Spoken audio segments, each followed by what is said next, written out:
Hi കൂട്ടുകാരെ, ഇന്ന് നമുക്ക് മലയാളത്തിലെ കൺഫ്യൂസിംഗ് ആയിട്ടുള്ള രണ്ട് ചിഹ്നങ്ങളുണ്ട്. അതിനെക്കുറിച്ചൊന്ന് പഠിച്ചാലോ? ഓക്കെ, അപ്പൊ പഠിക്കാൻ തുടങ്ങാം. നമുക്ക് ചിഹ്നങ്ങൾ അറിയാം.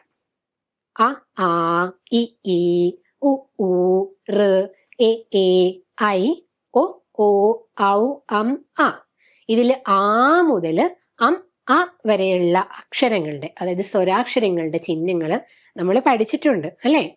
നമ്മൾ എഴുതാനും വായിക്കാനും ഒക്കെ നമ്മൾ പഠിച്ചിട്ടുണ്ട്. അപ്പൊ നമുക്കതിൽ ഏറ്റവും കൺഫ്യൂസിംഗ് ആയിട്ടുള്ള രണ്ട് ചിഹ്നങ്ങളുണ്ട് അല്ലേ?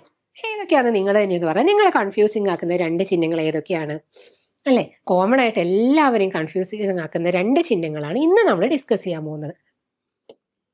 ഇതാണ് അതിലൊരക്ഷരം അല്ലേ?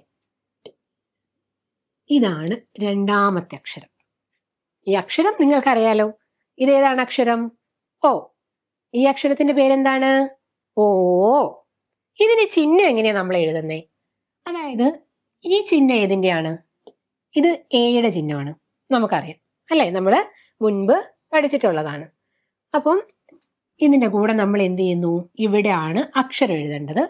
അതിന്റെ കൂടെ ആയുടെ ചിഹ്നം കൂടെ ചേർക്കണം. അപ്പൊ ഇത് ഓയുടെ ചിഹ്നമായി. അപ്പം ഓ വെച്ച് നമ്മൾ വേർഡ്സ് ഒക്കെ നമ്മൾ പഠിച്ചിട്ടുണ്ട്. എന്താണ്? ഒച്ച്, ഒട്ടകം, ഇതൊക്കെ നമ്മൾ പഠിച്ചിട്ടുണ്ട്. അപ്പൊ ഇതിന്റെ പ്രൊനൗൺസിയേഷൻ എങ്ങനെയാണ്? ഒച്ച്, ഒട്ടകം, ഓ എന്നാണ് നമ്മൾ പറയുന്നത്. അപ്പൊ ഇത് നമ്മൾ ചിഹ്നങ്ങളുടെ കൂടെ, അതായത് ചിഹ്നങ്ങൾ വ്യഞ്ജനാക്ഷരങ്ങളുടെ കൂടെ ചേർത്ത് എഴുതുമ്പോൾ എങ്ങനെയാവും? നമുക്കൊന്ന് നോക്കാം അല്ലേ? ഇതെന്തായി? കോ.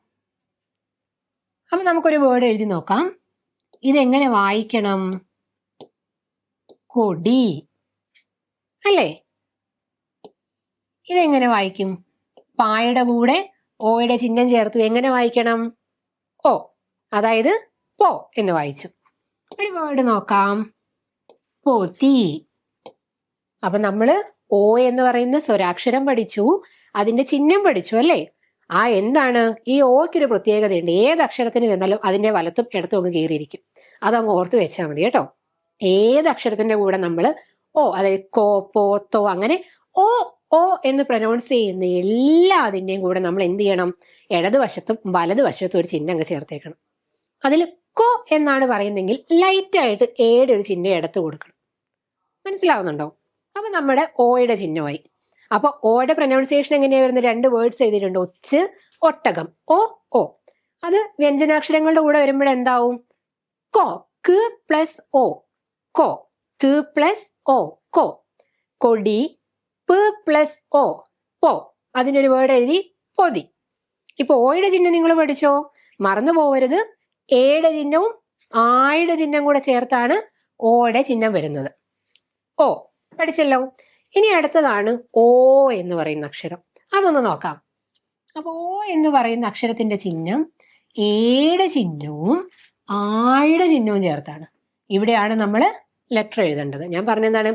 ഓ ഓ. ഈ രണ്ട് സ്വരാക്ഷരത്തിന്റെ ചിഹ്നങ്ങളും ഒരു അക്ഷരത്തിന്റെ വലതുവശത്തും ഇടതുവശത്തും നിർബന്ധമാണ്. അത് വായിക്കുമ്പോഴും ശ്രദ്ധിക്കണം. ഇടത്തും വലത്തും ചിഹ്നം വരുന്നുണ്ടെങ്കിൽ, അതായത് ഇടത്തും വലത്തും ഈ രണ്ട് ചിഹ്നങ്ങൾ വരുന്നുണ്ടെങ്കിൽ അത് എന്താണ്? ഓയുടെയോ പ്രൊനൗൺസിയേഷൻ ആയിരിക്കും. അല്ലെങ്കിൽ അങ്ങനെയായിരിക്കും ഉച്ചരിക്കേണ്ടത്. ഈ ഒരു ചിഹ്നം മാത്രം കാണുമ്പോൾ എന്താണ്? കൊടി എന്നുള്ളതിന് ചിലപ്പോൾ നമ്മൾ കെടി എന്നൊക്കെ വായിക്കും. പക്ഷെ രണ്ട് സൈഡിലും ചിഹ്നം ഉണ്ടെങ്കിൽ ഒന്നെങ്കിൽ ഓ ആയിരിക്കും, അല്ലെങ്കിൽ ഓ ആയിരിക്കും. അപ്പൊ അതിൽ ലൈറ്റ് ആയിട്ടാണ് കോ എന്നൊക്കെ ആണെങ്കിൽ അത് ഓയുടെ ചിഹ്നവും, കോ എന്നൊക്കെ ആണെങ്കിൽ അത് ഓയുടെ ചിഹ്നവും ആയിരിക്കും. അപ്പൊ നമ്മൾ ഓയുടെ ചിഹ്നം വെച്ച് നമ്മൾ ഓ വെച്ചാണെങ്കിൽ ഓല, അതേപോലെ എന്താണ്? ഓടി എന്നൊക്കെ പറയുമ്പോൾ പ്രൊനൗൺസിയേഷൻ കണ്ടോ? ഓ എന്നാണ് വരുന്നത്. അപ്പൊ അത് നമുക്ക് എന്ത് ചെയ്യാം? ഏതെങ്കിലും ഒരു വ്യഞ്ജനാക്ഷരത്തിന്റെ കൂടെ ചേർത്ത് നോക്കാം. അപ്പൊ ത എന്ന് പറയുന്ന അക്ഷരം ഓയുടെ ചിഹ്നം ചേർത്താൽ തോ. ഒരു വേർഡ് എഴുതി നോക്കാം.